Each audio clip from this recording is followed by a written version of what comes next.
ଚାକିରି ନଥିବ ପଡ଼ିବ ବିଜ୍ଞାନ ଭାବ ଚନ୍ଦ୍ରମଣ୍ଡଳରେ ବସି ବସି ଯିବେ ଲୋକେ ହେବେ ହାଉ ହାଉ ଜୟ ଜଗନ୍ନାଥ ପତିତ ପାବନ ଓଡ଼ିଶା ବଡ଼ ଠାକୁର ଭଗବତବାସୀ ପ୍ରଭୁ ବ୍ରହ୍ମରାଜ କଳି କଳୁ ସଂସ୍କାର କଳି ଯୁଗର ଲୋକମାନେ ଜ୍ଞାନକୁ ଖାତିର କରିବେ କାହିଁକି ନା ବଢିବ ବିଜ୍ଞାନର ଭାଉ ବିଜ୍ଞାନର ଭାଉ ଏତେ ବଢିଯିବ ଯେ କଳି ଯୁଗର ଲୋକମାନେ ବିଜ୍ଞାନକୁ ଏତେ ଆପଣେଇ ନେବେ ଯେ ଗୀତା ଭାଗବତ ଜ୍ଞାନକୁ ଖାତିର କରିବେ ନାହିଁ ଗୋଟେ ଜ୍ଞାନର ଖାତିର ନାହିଁ ଗୀତା ଭାଗବତର ଆଦର ନାହିଁ ଆସିଛି ଉରୁଣା ପୁରୁଣା କାହିଁକି ଦେବା ମହାପୁରୁଷ ମାଳିକାରେ ଯାହା ଲେଖିଲା ସେଇଆ ହଉ କିନ୍ତୁ ମନେ ରଖୁନ ହେ ମା ମାନେ ଗୋଟେ ବିବାହିତ ନାରୀଟିଏ ଯଦି ମୁଣ୍ଡରୁ ଓଢ଼ଣା ଥରେ ଖସେଇ ଦିଏ ତା ସ୍ୱାମୀର ଆୟୁଷ 3 ନିମିଷ କମିଯାଏ ତ ଆପଣମାନଙ୍କୁ ନିବେଦନ ୟାକୁ ମାନିକି ଚଳିଲେ ଆପଣଙ୍କର ମଙ୍ଗଳ ସହିତ ଆପଣ ସ୍ୱାମୀର ପରିବାର ମଙ୍ଗଳ ହବ ବୁଝିଲେ ଆଉ କଣ କହିଲେ ନା ଭାତ ରନ୍ଧା ଶେଷ ହୋଇଲେ ଚାଲି ବାଜିବେ ନାହିଁ ସ୍ୱାମୀ ଭୋଜନ ନ କରୁଣୁ ଆଦରୁ ଦିବେ ଖାଇ ସ୍ୱାମୀ ଭୋଜନ ନ କରୁଣୁ ଆଦରୁ ଦିବେ ଖାଇ ସ୍ୱାମୀ ଭୋଜନ ନ କରୁଣୁ ଆଦରୁ ଦିବେ ଖାଇ ଯେଉଁଦିନ ନାରୀ ତାର ମର୍ଯ୍ୟାଦା ଲଙ୍ଘନ କରିବ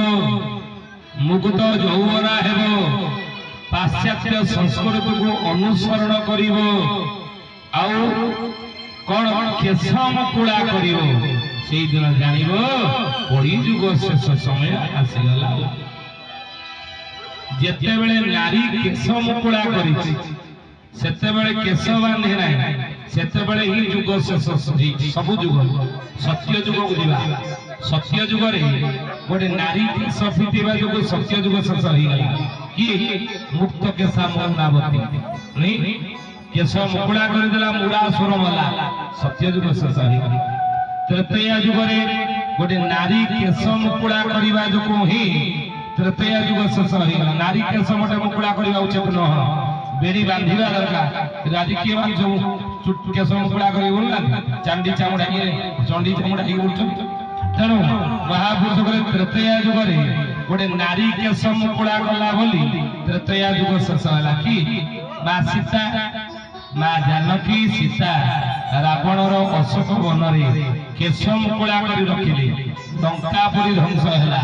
ରାବଣ ମଲା ତ୍ରେତୟା ଯୁଗ ଶେଷ ହେଲା ତ୍ରେତା ଯୁଗ ପରେ କୋଉ ଯୁଗ ଆସିଲା ଦ୍ୱାପର ଯୁଗ ଆଉ ସେଇ ଦ୍ୱାପର ଯୁଗରେ ମଧ୍ୟ ଗୋଟେ ନାରୀ କେଶ ମୁକୁଳା କରିବା ଯୋଗୁଁ ଦ୍ୱାପର ଯୁଗ ଶେଷ ହେଇଗଲା କିଏ ଦ୍ରୌପଦୀ ପୁରୁଷବାର ଅପମାନ ସହି ପାଇଲା କେଶ ମୁକୁଳା କରି